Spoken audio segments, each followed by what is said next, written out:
सारस्वत चैतन्य गौरव सोहळा संपन्न। सारस्वत प्रकाशन आयोजित सारस्वत चैतन्य गौरव सोहळा शनिवार दिनांक 25 एप्रिल 2026 रोजी सायंकाळी 5 वाजता कै श्रीपाद दत्तात्रय तेंडुलकर मंगल कार्यालय माहीम मुंबई येथे संपन्न झाला। विशेष म्हणजे या सोहळ्याचे यंदाचे हे 26वे वर्ष होते। या गौरव सोहळ्यास प्रमुख पाहुणे म्हणून नामांकित अस्थिरोग तज्ञ व शल्य विशारद पद्मभूषण डॉक्टर नंदकिशोर उर्फ नंदुलाट हे उपस्थित होते। तसेच विशेष अतिथी म्हणून जीवन विद्या मिशनचे प्रमुख मार्गदर्शक वक्ते आणि आध्यात्मिक गुरु प्रल्हाद पै हे देखील उपस्थित होते। त्याचबरोबर विशेष मान्यवर म्हणून सारस्वत बँकेचे ज्येष्ठ संचालक किशोर रांगणेकर हे देखील उपस्थित होते। या तीनही मान्यवरांचा संस्थेचे अध्यक्ष दिलीप भिसे यांनी शाल, श्रीफळ, पुष्पगुच्छ व सन्मान चिन्ह देऊन सत्कार केला। समाजसेवक कै रवींद्र पाटकर स्मृती पुरस्कार, सुजाता रायकर थॅलेसिमिया हा गंभीर आजार झालेल्या मुलांचे पालकत्व स्वीकारलेल्या सेवाव्रती कै सौ प्रमोदिनी व कै डॉक्टर प्रभाकर रेगे स्मृती पुरस्कार, सुबोध खानोलकर दशावतार या बहुचर्चित सस्पेन्स थ्रिलर चित्रपटाचे लेखक दिग्दर्शक कै एम.एन. देसाई स्मृती पुरस्कार, डॉक्टर गिरीश लाड 4 दशके नामांकित सर्जन म्हणून कार्यरत। यावेळी विविध सामाजिक, वैद्यकीय व इतर क्षेत्रात मान्यवर व्यक्तींचा सत्कार केला। सारस्वत प्रकाशन पुरस्कार डॉक्टर घनश्याम बोरकर वैद्यकीय व्यवसायाव्यतिरिक्त कला, साहित्य, शास्त्र अशा विविध क्षेत्रात पारंगत कै गोविंद मंगेश लाड स्मृती पुरस्कार, शेखर सामंत पत्रकारितेच्या माध्यमातून विविध क्षेत्रात भरीव योगदान तसेच शतकपूर्तीच्या दिशेने यशस्वी वाटचाल करणारी सामाजिक संस्था GSB सभा माटुंगा या संस्थेला कै व्ही.डी. पाडगावकर स्मृती पुरस्कार देऊन गौरविण्यात आले। या संस्थेचे अध्यक्ष लक्ष्मीकांत प्रभू यांनी हा पुरस्कार स्वीकारला। यावेळी त्यांच्या संस्थेचे अनेक पदाधिकारी, प्रतिनिधी सभागृहात उपस्थित होते। गौरवमूर्तींनी आपल्या मनोगतात संस्थेविषयी कृतज्ञता देखील व्यक्त केली। यावेळी प्रमुख पाहुणे डॉक्टर नंदकिशोर उर्फ नंदुलाट, विशेष अतिथी प्रल्हाद पै तसेच विशेष मान्यवर किशोर रांगणेकर यांची मार्गदर्शनपर भाषणे झाली। संस्थेचे अध्यक्ष दिलीप भिसे यांनी आपले मनोगत व्यक्त केले। सारस्वत चैतन्यचे संपादक सुधाकर लोटलीकर यांनी प्रास्ताविक व संपादकीय मनोगत व्यक्त केले। संस्थेचे संयुक्त कार्यवाह प्रसाद कुलकर्णी यांनी उपस्थित सारस्वत संस्था पदाधिकाऱ्यांचे स्वागत केले, तर कार्यवाह राहुल साखळकर यांनी आभार प्रदर्शन केले।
चैतन्याला आतापर्यंत गेल्या 25 वर्षामध्ये काही गोष्टीची कमतरता जाणवली असली तरी एका बाबतीत मात्र आम्ही सुदैवी आहोत।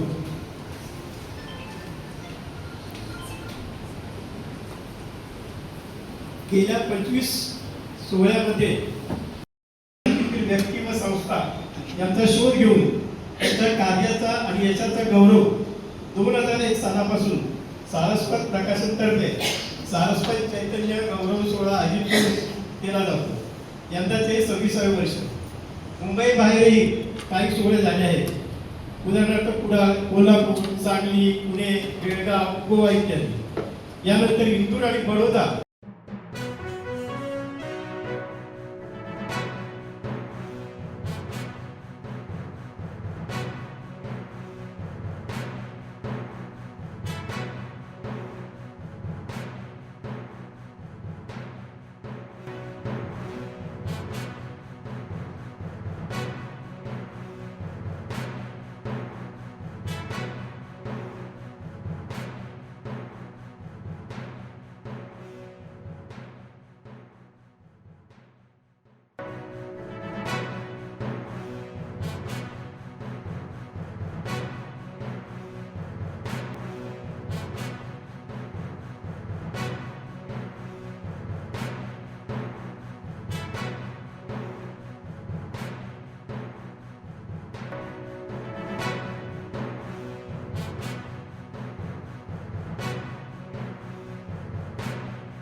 सुजाता रायकर.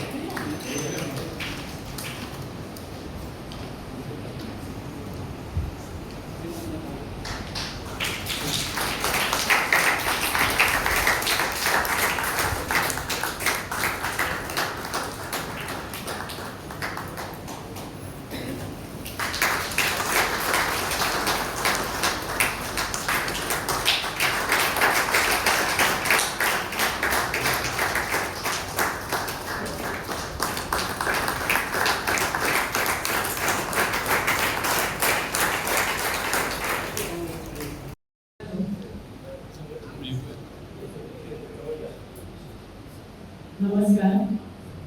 आणि सारस्वत प्रकाशनचे खूप खूप आभार मानते आहे.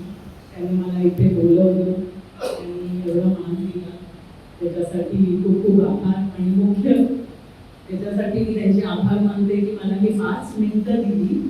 ही संधी माझ्यासाठी खूप मोठी आहे, कारण इथे बसलेल्या सर्व जणांना आणि त्यांच्या मुलांना आणि त्यांच्या परिवाराला आज पुढची 5 मिनिटं जे मी माहिती देणार आहे ती त्यांचं आयुष्य बदलणारी ठरू शकते.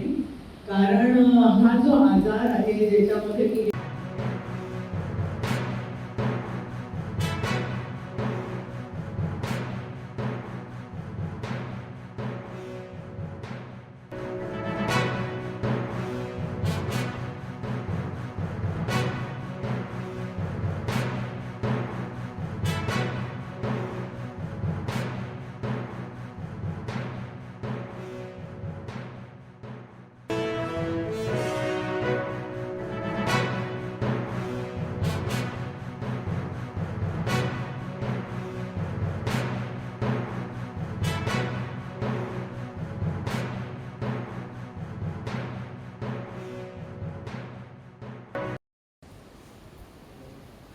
नमस्कार.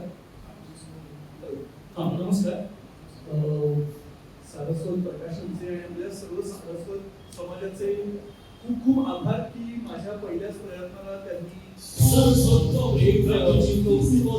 ठरवलं आणि आज मला इथे हा सन्मान दिला.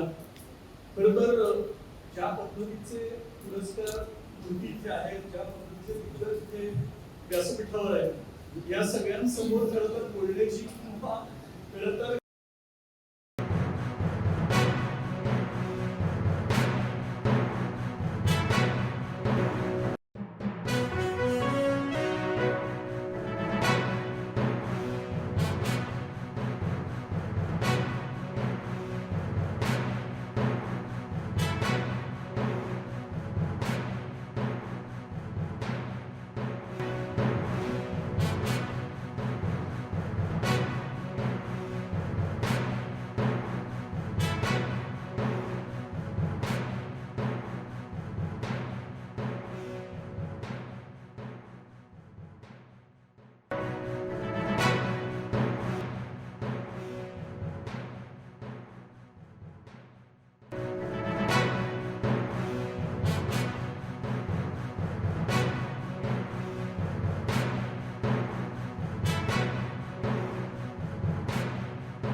व्यास ठिकाणी सर्व मान्यवर आणि समोर बसलेले सर्व रसिक सारस्वत जन्म तुम्हा सगळ्यांना विनम्र अभिवादन.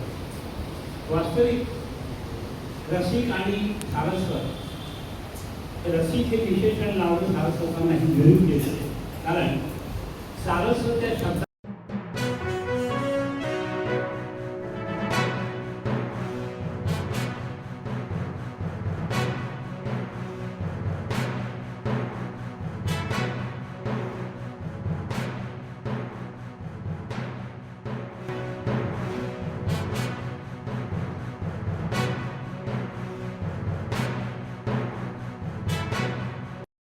हा पुरस्कार स्वीकारायला. तर खरं सांगायचं तर हे जरी पुरस्कार वाचून दाखवले तरी त्यापेक्षा कित्येक पटीने पुरस्कार साधं देतात. पण ते स्वीकारताना आम्ही 100 वेळा विचार करतो की पुरस्कार देणारी संस्था कुठली आहे, समोरची व्यक्ती कोण आहे, कोणाच्या हस्ते स्वीकारणार आहोत आणि आपल्याबरोबर स्वीकारणारी मंडळी कोण आहे, त्याचा परिपूर्ण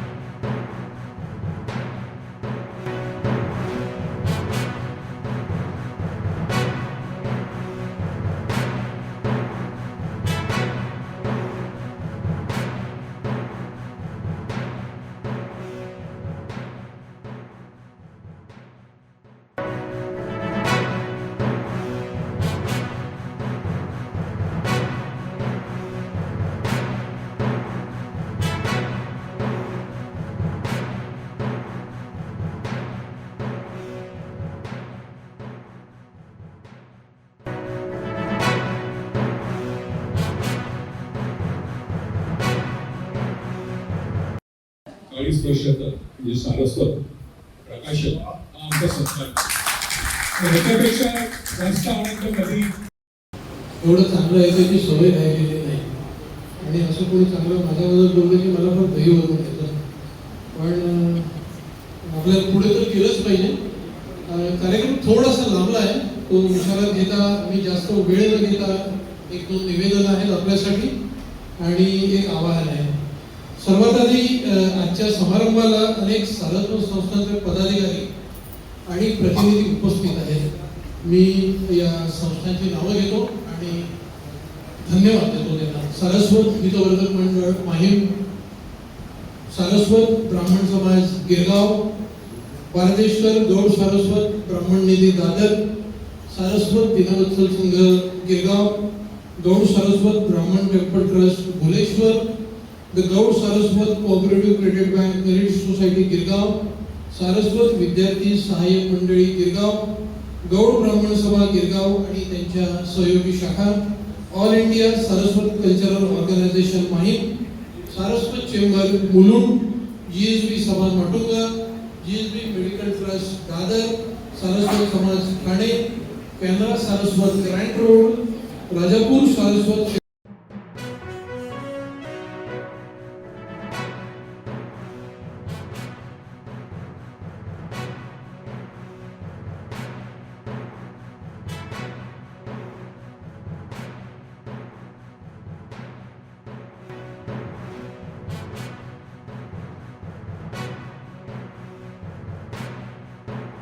माझे वडील श्री वामनराव, माझी आई त्यांना वंदन करतो. तसंच व्यासपीठावर आपली पद्मभूषण मी वंदन करतो. तसंच प्रेक्षकामध्ये खरेदीसाठी इतका वेळ बसून थकलेले सर्वांना मी वंदन करतो. विशेष अतिथी किंवा प्रमुख पाहुण्याचा मोठा प्रॉब्लेम असतो. त्यांना सगळ्यात शेवटी बोलायला दिल्यामुळे तोपर्यंत सगळे ऐकणारे थकलेले असतात, बोलणारे पण थकलेले असतात. त्यामुळे तो एक प्रॉब्लेम आम्ही नेहमी सहन करत असतो. असो, पण आज भरपूर वेळ झालेला आहे आणि प्रवचनकार म्हटल्यानंतर कमीत कमी एक तास बोलतात, तर मी बोलणार नाही आहे. मी आपली थोडीशी तोंड ओळखून देणार आहे आणि आतापर्यंत जे काय बोलले त्याबद्दल मी थोडंसं बोलणार. ठीक आहे. आतापर्यंत ज्या गौरव मूर्तींना पुरस्कार मिळाले सगळे एकदम दिग्गज आहेत. त्याबद्दल मला मुळी शंका नाही आहे आणि त्याचं मी अभिनंदन करतो. आणि सारस्वत चैतन्यांनी हा जो पुरस्कार सोहळा संपन्न केला त्यांना सुद्धा मी त्याचं पण अभिनंदन करतो. कारण असे तुम्ही मला बोलले ते कामतसाहेब बोलले की अशी थाप पडली की कामाला उत्साह येतो मूल्यांकन करण्यासाठी किंवा लोकांना ते काम समजण्यासाठी याच्यासाठी आपण या गोष्टी करतो. तर मी खरंच सारस्वत चैतन्याला खूप अभिनंदन करतो. माझ्या वयाची किंवा माझ्यापेक्षा लहान वयाची मंडळी बसलेली आहे. मला जेव्हा प्रथम नांदेकरांनी फोन केला प्रश्न पडला मी का पद्मभूषण म्हणून नंतर विचार केला की हे चैतन्य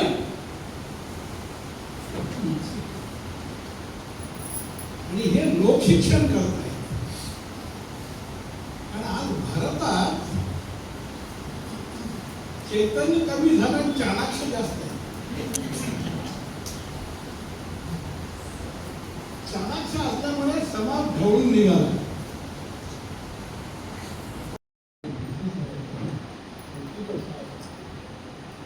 आणि आपण प्रतिष्ठित नागरिक आहात. संस्था जाऊन संस्थानिक झाले आणि या संस्थानिकांनी वाट लावायला सुरुवात केली. तेव्हा ह्या संस्था 30 वर्षापूर्वी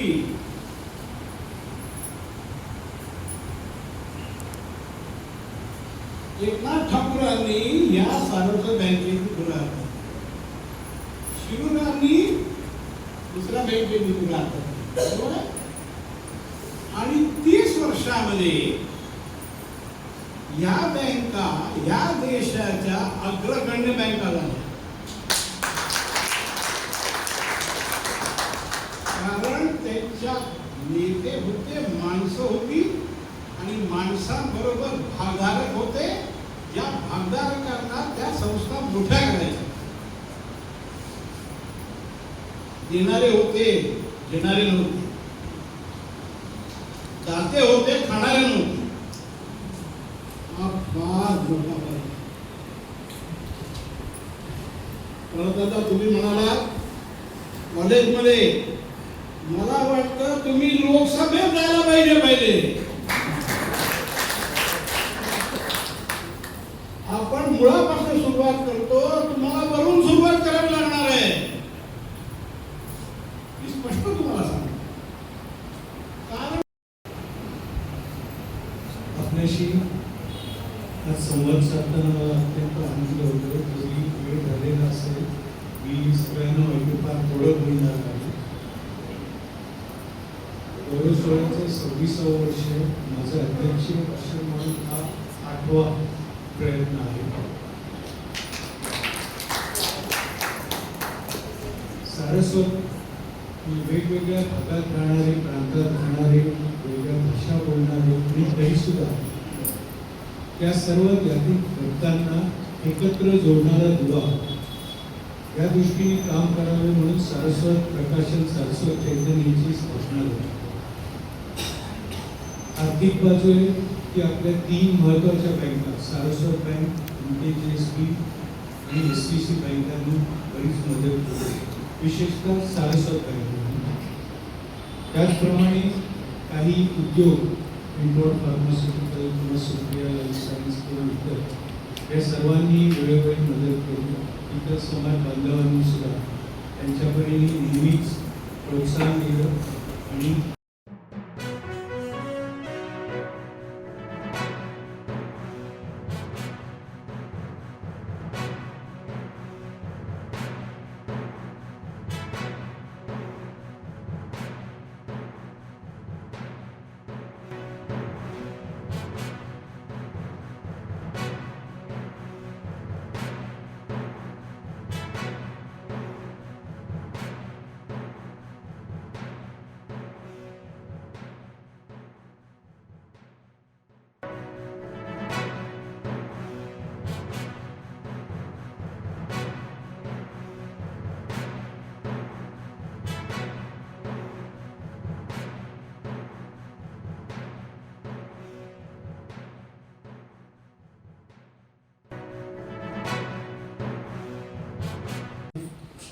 आजच्या सोहळा आता सांगतेकडे आलेला आहे, पण सांगता ऑफिशियली करण्यापूर्वी आजचे अध्यक्ष पद्मभूषण श्री डॉक्टर नंदुलाल यांना मी विनंती करेन की आजचे सूत्रसंचालक श्री मयुरेश पाडगावकर यांचा एक पुष्पगुच्छ देऊन सत्कार करावा.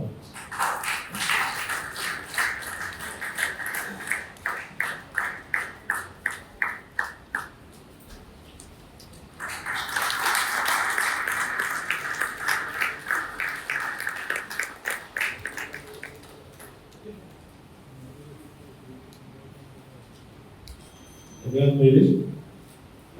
आमच्या विनंतीला मान देऊन आजच्या कार्यक्रमास उपस्थित राहिलेले आजचे प्रमुख पाहुणे पद्मभूषण डॉक्टर नंदकिशोर लाड, विशेष अतिथी दादा पै आणि आमचे विशेष मान्यवर किशोर सर यांचे सर्वांचे मनापासून आभार, कारण की त्यांनी आपल्या व्यस्त वेळापत्रकातून आम्हाला वेळ दिलेली आहे.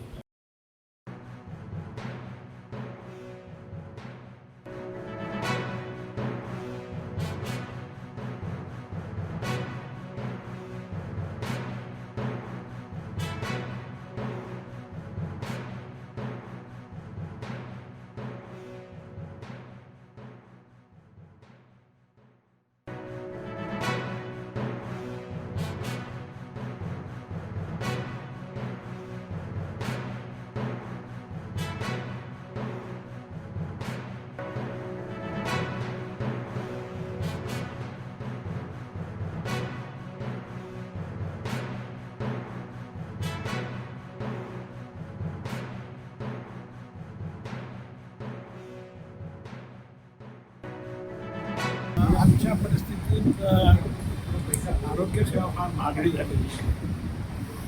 साधारण माणसाला 4 समस्या असतात. घरात आजारपण आलं किंवा म्हातारी माणसाला काही अत्यावश्यक सेवा लागली, कुठे जायचं, सेवा मिळेल का, खर्च किती येईल, आम्हाला परवडेल का, मेडिक्लेममध्ये हे कव्हर होईल का, या सगळ्या समस्यावरती मात करायसाठी गेले 50 वर्ष एक संस्था चालली. त्याचं नाव सुश्रुषा सिटीजन्स कोऑपरेटिव्ह हॉस्पिटल. मुख्य मुद्द्यावर चालते. आरोग्य सेवेची स्वावलंबन लोकांचा. याचा अर्थ काय, त्या संस्थेमध्ये आपण भागधारक झाला तर आपल्याला वेळचा हक्क मिळतो. प्रत्येक वेळी आपण तपस्या करा, तपासणी करा, त्यावेळी थोडे कन्सेशन मिळतं आणि ऑपरेशनमध्ये कन्सेशन मिळतं. आणि कधी आपल्याला अन्याय झाला त्याचं उत्तरदायित्व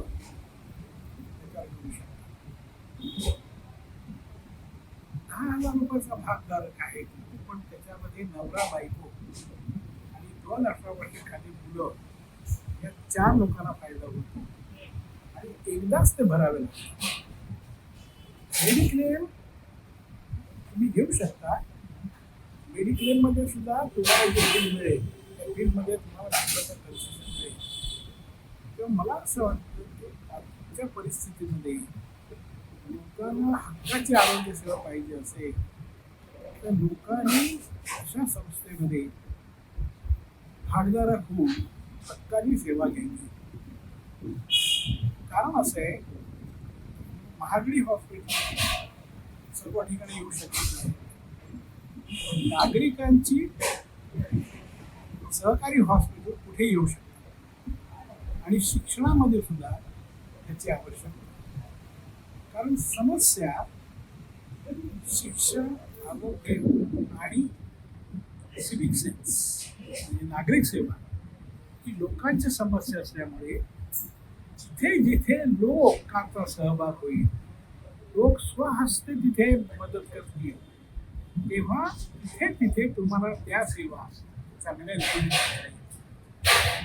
आज तुम्ही विचार करा की आपण बाहेर गेलो, काही पैसे उडवून देतो, पण असं का करत नाही की त्या दिवसाचे 10% पैसे आपण बाजूला ठेवून 5% शिक्षणाला 5% आरोग्य सेवेला विचार करा.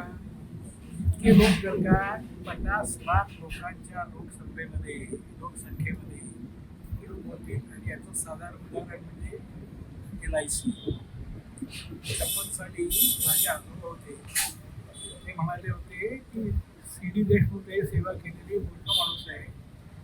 माझे वडील म्हणाले काका मनुष्य मूलकडे येऊन विचार आहे, कारण आपत्कालीन परिस्थितीमध्ये तुम्हाला कुटुंबाला मिळतोय. आज ती LIC भारताची मदत करणारी संस्था झालेली आहे. लोकसहभागाने काय होऊ शकतं एक तुम्ही कल्पना करा. महाराष्ट्र हा प्रगत राष्ट्र सहकारामुळे झाला. पुढे काय झालं? सहकाराने साखर कारखान्याचं सरदार झाले. सरदारांनी सरकार केलं आणि सरकाराने महाकार केलं. तेव्हा आता लोकजागृती करण्याची अतिशय निकडीची जरूर आहे आणि त्या लोकजागृतीमध्ये प्रत्येक नागरिकाने हा विचार केला पाहिजे की मला चांगली सेवा पाहिजे असेल, मला स्वहस्ते खर्च करून हक्काने ती मिळवणं सर्वात आजच्या आपल्या कार्यक्रमाचं काही थोडक्यात. आज मला सरस्वती पुरस्कारासाठी बोलवलं होतं. आता तुम्ही बघा ही काय संस्था गेली 40 वर्ष शिक्षण करते. 26 वर्ष हे समाजातील प्रतियश लोकांना शोधून काढून पुरस्कार देतात. ते पुरस्कार सुद्धा प्रत्येक पुरस्कार हा त्या माणसाच्या कामाचं चीज म्हणून देतात आणि तो काय करतो ते दिल्यानंतर स्वतः सांगतात. आणि अगदी तरुण माणसापासून वयस्क माणसापर्यंत आणि संस्थेपर्यंत सर्वांना पुरस्कार मिळतात. आपण एक गोष्ट लक्षात घ्या, हा एक समाज आहे. मी सारस्वतीमध्ये सांगितलं पण आजच्या गोष्टीमध्ये लक्षात घ्या. Saraswat cooperative bank, Shamrao bank, LKGMB bank या बँका कोणी मोठ्या केल्या? हा जागरूक समाज होता. जागरूक समाजात त्यावेळी द्रष्टा नेते होते. त्या द्रष्टा नेत्यांनी जेव्हा यांना सांगितलं की असं करणं जरुरी आहे तर 100 वर्षामध्ये आज या बँका त्यांचं भांडवल कॅपिटलमध्ये माझ्या मते ही बँका जवळजवळ 1.25 ते 1.5 लाख कोटी रुपयापेक्षा जास्त. मला अतिशय आनंद झाला की मला या कार्यक्रमाला बोलवलं. एक प्रकारे मला सत्कारच त्यांनी केला या कार्यक्रमाला बोलवलं आणि आपण मला या चॅनलवर बोलवलं, माझे मत व्यक्त करण्याची संधी दिली. त्याबद्दल मी आपला आभारी आहे. आणि आरोग्य सेवेमध्ये